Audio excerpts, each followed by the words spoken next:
Hello guys, good evening. Welcome back to another episode of Let's Talk Business. Every Wednesday, I am live at 8 PM UAE time to answer any kind of question you may have.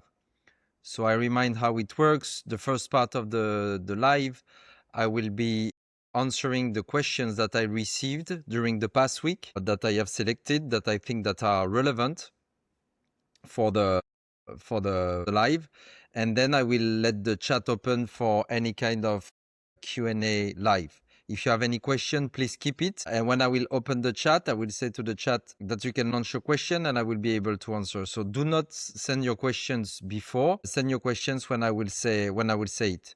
In the meantime, I have selected today 6 questions that are very, very interesting. We received a lot of questions during the week, so this is very good. The show is taking off, and I chose today some questions that are very focused on commercial. Usually we have a real balance between commercial, between marketing, go-to-market. There is plenty of things commercial, but the questions were really relevant. So I will go into the first question that I received. The first question is from Alex. His TikTok name is Dubai Dreamer 97. So his question is regarding how to work around your personal brand. I see you are very active on social media. How important is a founder's personal brand when you are starting with $0? Does it actually help the business or it is just ego? So this is a very good question because I was not focused on building my personal brand, but I decided to focus more on that, especially because in the era of all the informations are available online. You can talk to ChatGPT or any kind of AI, and you can have answer to any kind of question. So now I think the personal branding is very important because in few years with the AI coming and the avatars and the voice cloning and everything, it will be harder and harder to build your own personal brand. So yes, to answer to the question to Alex, creating your personal brand is very relevant right now because people, if you want to sell something, people needs to trust you in anything you want to sell. If you want to sell goods, if you want to sell your services, if you want to sell anything, people needs to trust you first.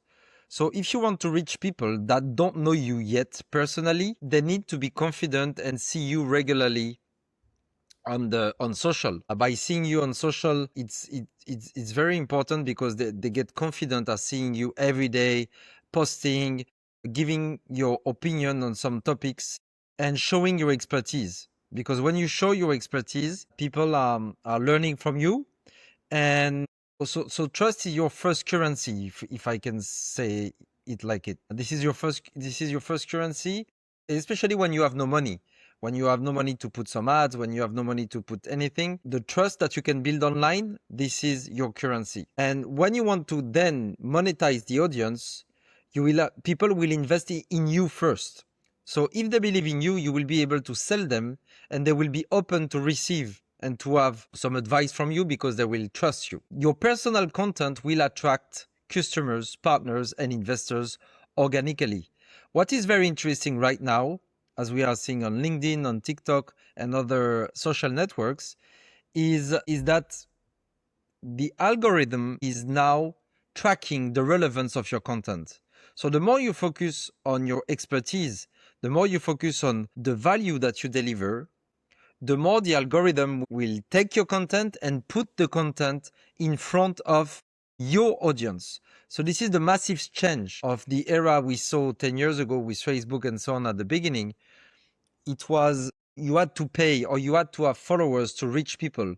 Now you are all the contents you create and all your feed is all the information you are seeing, on 80% of the information you are seeing are not coming from the people you follow. They are coming from the people, from the content that you follow. And this is what is very interesting, and very interesting when you do not have money. You focus on the quality and your expertise. And you post regularly. When I say regularly, every day. You post some content, some videos, some posts, some visuals, some articles, some opinion, you comment other posts. And the more you do that and the more you focus on your vertical and your expertise, the more you will be able to reach your audience thanks to the algorithm. So I hope this answered the question. For the question 2, this is from Ecom Hustle UAE. And it's a question regarding the product sourcing and the manufacturing. I have a great product ID, but finding a reliable manufacturer who will take me seriously with a small first order seems nearly impossible. How do you find and vet suppliers when you have no track record or money? I found it a very good question too, because when you want to launch a brand, as I explained in Business and Breakfast, you don't need to create your own recipe. You go, for example, we launched a brand of rum. We had a brand of rum 10 years ago. We decided to go to the best distilleries and choose the best distilleries to take their rum and create our own recipe. So if you want to create a brand, you don't need to invent anything. You need to go to people and professionals that are already producing what you want to market, and you go to them and you introduce your project. So how do you convince them to work with you? This is very interesting. How do you convince them? You have, if you want to convince them, so you have to show them that you think like a partner, because to make a professional believing in your project, you will have to convince him that your project has a long-term vision. A long-term vision. To have a long-term vision, you need to be structured. You need to speak their language, because if you come to a professional to have a white label or to use their recipe for your own brand, you need to talk the same language. So you really need to show that you know the market, you know what you are doing, you know why you are creating your brand, and you know how you will reach what you want to reach. If they see that there is a potential, that there is a real logic, that there is a real commercial structure, marketing structure in your approach, they will believe you. So this is the first thing. You think like a partner, not just a buyer. You show them that you want to build and scale the business with them, not just some random business you want to do. Sell the long term. You also have to start local for prototypes. If you look for suppliers, it's better to go to test 2-3 suppliers. So you ask some sample. In our case, it was the rum. You want to launch a coffee brand, you go to 2-3 coffee maker, coffee producer, and you test and you see what are their price, how do they work when we want to create a brand with them. So you dig a bit more, but start local for prototype. So you start local, you go to the closest suppliers you can find, you visit them, and you speak to them. Sell your vision, not just the specs of your product. You have to sell the vision, where you want to go. So you will inspire them, so they will trust you. The good suppliers want long-term partners. They don't want short-term partners. So order few samples, you test, and then you validate your product. But to come back on the suppliers, once they agree to work with you, be very careful on the payment terms and not just the price. Because when you start and you do not have much money, this is very important to leverage, meaning if you can have some payment terms, like I pay 30% down payment and then I will pay in 30 days 50% and the rest at 60 days. This is a leverage for you. It's like a credit line. It's like a credit line for you. And so do not hesitate to negotiate some payment terms. Very, very important. And you have to offer value beyond the cash. So you need to show that you are really structured. You need to show that you are ready. You already have all your digital assets. I really, really encourage you to watch Business and Breakfast that we recorded last Saturday. This is on YouTube, because I teach you how to build a brand with $0. So I think Ecom Hustle UAE, that will help you a lot to understand how you can convince your supplier. I really encourage you. I will put the replay of the Business and Breakfast from last Saturday in the chat. That will be very relevant. So I hope that I helped you to answer your question. Another question is content and early marketing. So the username is Creative Spark on TikTok. Everyone is saying create content, but it feels like shouting in the void. What type of content should I actually create at the very beginning to get my first 100 customers, not just likes? And I think this is a very, very interesting question. And as I spoke at the beginning of the live, the algorithm now is capturing and tracking the relevance. And if what you say, what you explain, what you expose is relevant to some audience, they will get your content in front of the audience. You don't need to pay anymore. The more value you will deliver, the more your content will reach your target. This is very important to understand the switch we had from the regular social media to the interest media, meaning this is the algorithm powered by AI that is putting your content into your potential target customer. Because what you have to understand is there is plenty now of platforms. A lot of platforms are in the market. So now the platforms want to be sure that you stay on their platform. And how they do that? They feed your feed with the content that you are interacting or watching more. So you will see if you start to put dogs on Twitter or TikTok, and you will start to like and follow some pages that are talking about dogs. Now your feed will adapt, and you will start to see more and more and more dogs. So to come back on the question, you need to stop selling. Do not sell. You need to solve problem. So you need to put use case. This is exactly what I am doing right now. I am receiving question. Those are problems, and I resolve the problems for the people. So people will interact with my videos, will interact, will share, will comment. And this is how you can start to grow your account by delivering value. Also, another strategy is documenting. You don't need to create fake content. Document what you are doing. Show the behind the scenes of the building of the business. This is something that worked. This is something that I will try to do much more right now.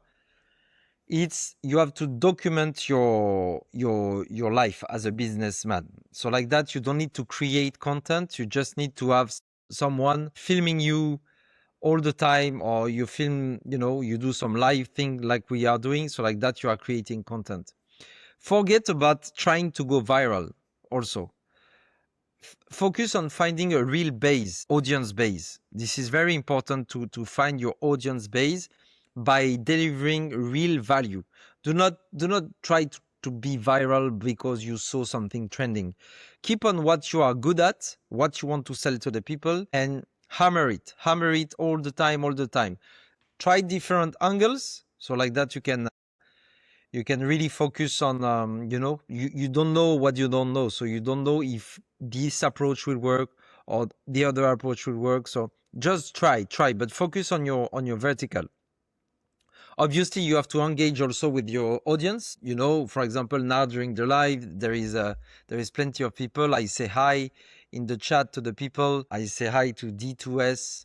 I say hi to Heba. I say hi to... So I send some hi. So this is very important to interact live with the people, but also interacting on your regular posts by answering the comments and so on and so on. So if you think about what you do is like being educational before being a seller is key. So you need to share your expertise for free on social. And then you start to solve problem for the people. And then you will be able to deliver, to give some call to action, to... So I received a question. No, the question after, please, guys. So yes, think about education, engaging with your audience, and then your audience will come to you and you will have possibilities to start to work with your audience. But focus on delivering value first. Very, very important. The next question. Next question is building a team without money. I love this question. This is why I really want to talk about it. The username is side bees to main bees. The question is, I am swamped and need help, but I can't afford to hire anyone. How do you build a team when you can only pay in experience or equity? Most of all, how do you trust them? And I really love this question because this is a question that 95% of the founders are facing. This is a problem that 95% of startups are facing. What should I do? I need a team. I do not have any cash. You have to understand the equity, so the capital of your company, is your most expensive currency you have right now if you are serious about what you want to build. This is very important. You have to be very serious about what you want to build. And if you are serious and thinking long term, your equity, you cannot give away equity like this. So you have to protect it. Very important. So first of all, you need to first what we call the first believers. You need to understand what you are good at. If you have a good commercial profile, a good technical profile, a good marketing profile, a good financial profile, and then you try to organize the core team, so the pillars of the company. There is two ways to do that. For example, if you are a good financial guy and you need a commercial guy, there is two ways. If you want a commercial guy, you can hire him as an agent, for example. So if he is an agent, you give him commission or what he brings. This is something that is very, very, very, very interesting in the commercial, because you don't put any limits to what he can earn, but this is a win-win deal. If he's doing the job, bringing money in, you give back a certain percentage. You can, if it's a really good profile that you want to see, you see a potential to go long term with him, you can start with him with a commission-based role for the sales and triggering some equity release on KPI, meaning like once we reach $100,000 in revenue, you will get 2% of the equity. Once we reach 250,000, you will get 2% more of the equity. So like that, you are sure that you are not giving away your equity for free, while it's very precious. So, and you are sure that you are giving away the equity to someone that is relevant, that is very genuine, a professional. And second, you are sure that you are making the company moving forward at the same time. So this is very, very important. Or what you can go, the basic model also is you give equity against investment. So you have the passive investors and the active investors. Usually the active investors are putting less money or no money, but working for the company for free in exchange of the equity that you will give them in 6 months, 1 year, 2 years. Or you have the passive investor that is giving you money just to take some share in the capital and just come back in few years and take advantage of the sale when you want to sell the company or make a strategic acquisition or or go public, anything like this. So when it's small, the tasks are small. For example, you need like content creator, you need a copywriter, you need anything that is not a core pillar. You don't need to give away any equity. Find a way to pay them on commission or just with the small cash that you need, that you want. Just find a way. But if you need to consider giving equity, this is only against money for the investors or for the core pillars. For me, the core pillars of a company, this is commercial strategy, marketing strategy, and go-to-market and financial. So if you have a commercial guy, this is a pillar. A marketing guy can be a pillar. Financial guy, so all those marketing is a pillar. Commercial is a pillar. Financial is a pillar. Other things, copywriting, content creator, agent, business provider, business developer, commission based.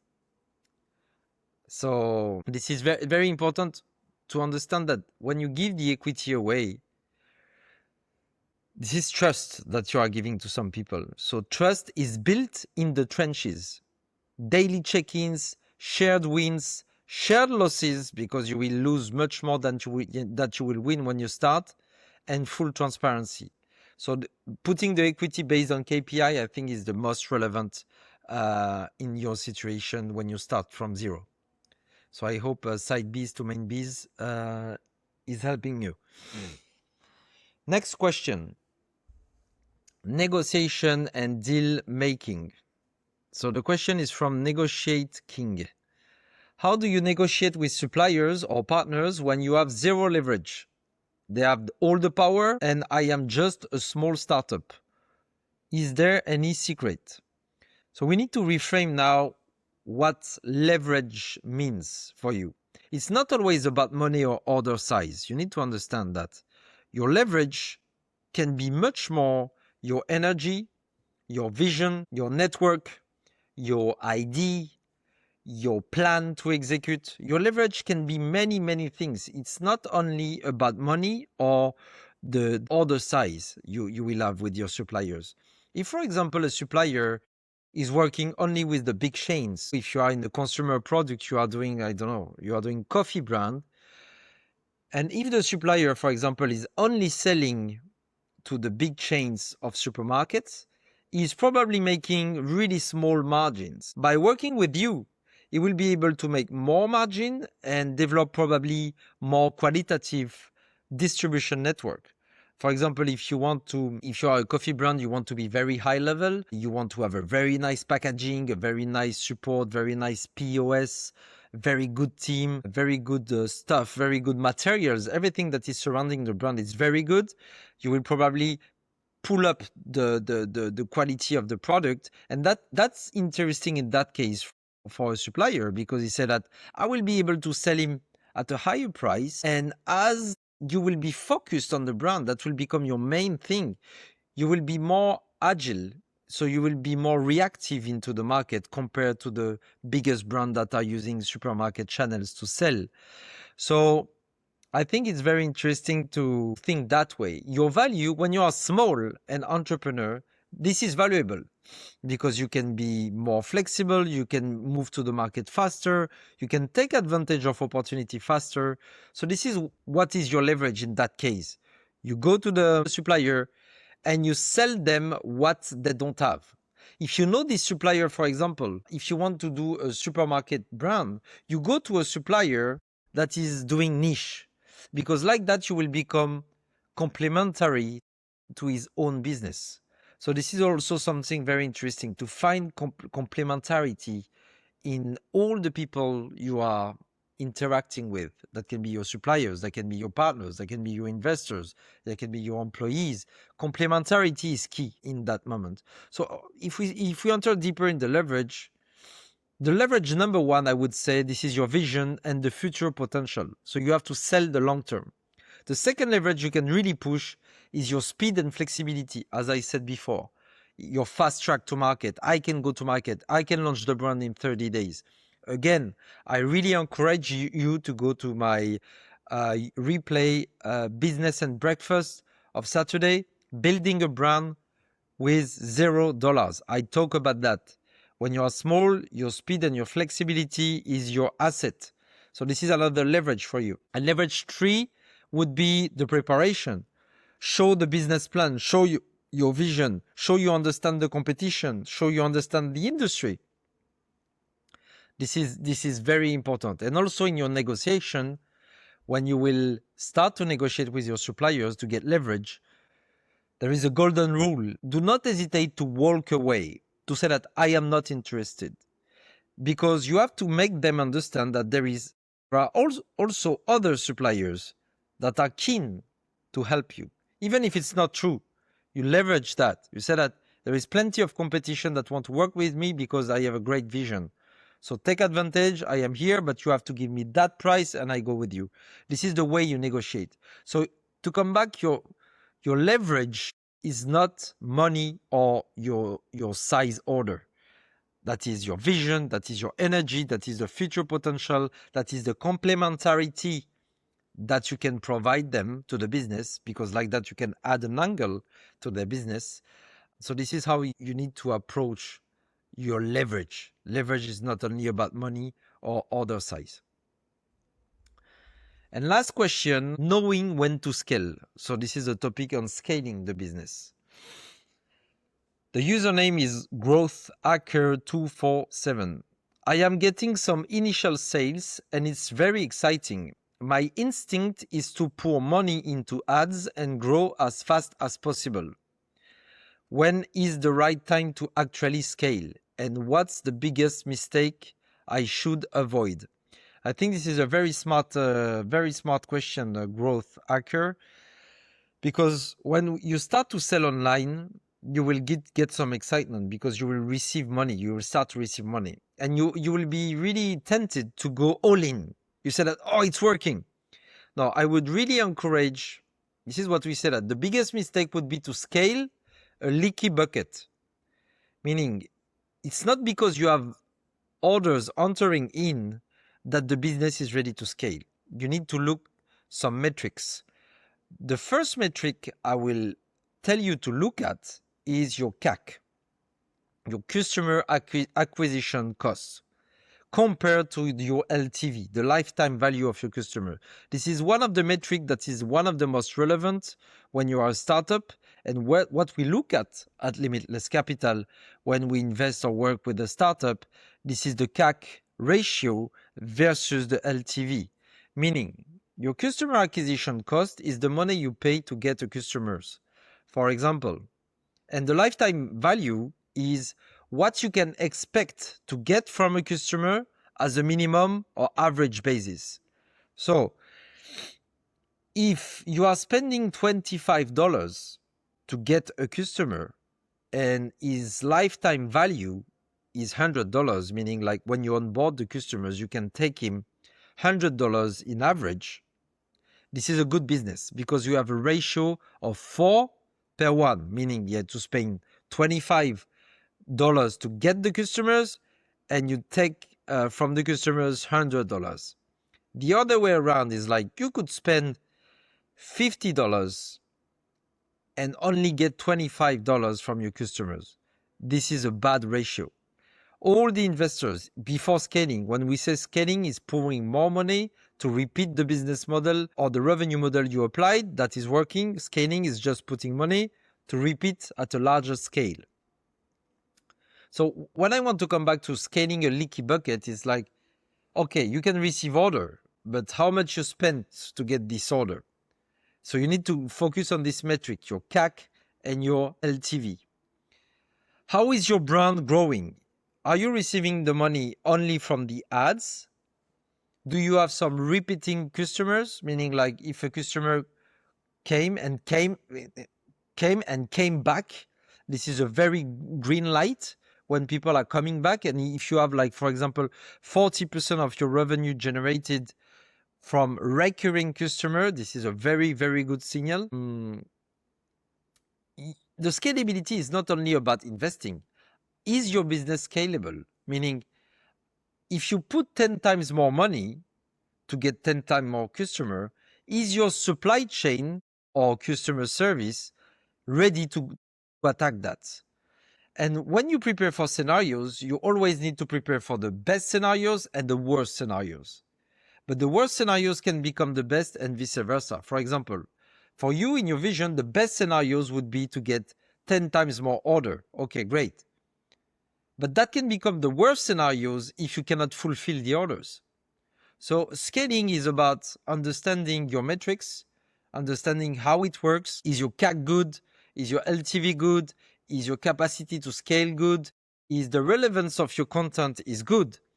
Nowadays, to have a relevant content, you need to see how you, before pushing an ad, you need to go organic. You need to post in an organic way.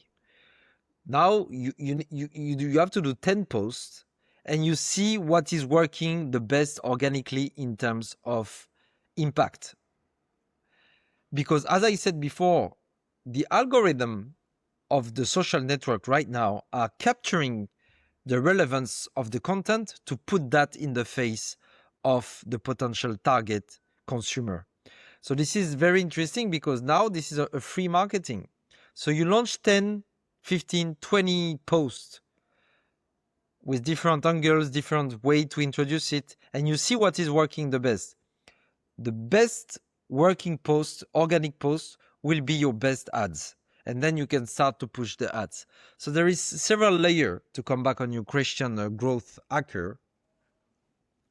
You have to focus on the organic reach of your ads. Do not drop ads like this. You have to push ads on what is already working organically. Secondly, focus on your CAC and your LTV. What you spend to get a customer and what you can take from the customer. If it's a ratio of 3-for-1, 4-for-1 and more, this is great. 2-for-1 and 1-for-1, meaning like 25 for 25, be very careful. 1-for-1 would be great if when you scale, your supply chain is decreasing. Meaning if you are doing coffee, if you do small orders that is costing you $5 and you take $25 from the customer, and when you will scale the orders, that will reduce the cost structure, your purchase price. This is good. So you have be very careful with your metrics. And if you are not really confident, you can also click with the ChatGPT, work with ChatGPT to see how you can manage your CAC and your LTV. But those metrics are very, very, very important. So those were the 6 questions that I decided to have. So now I will stay in the chat. If you have any kind of question, this is now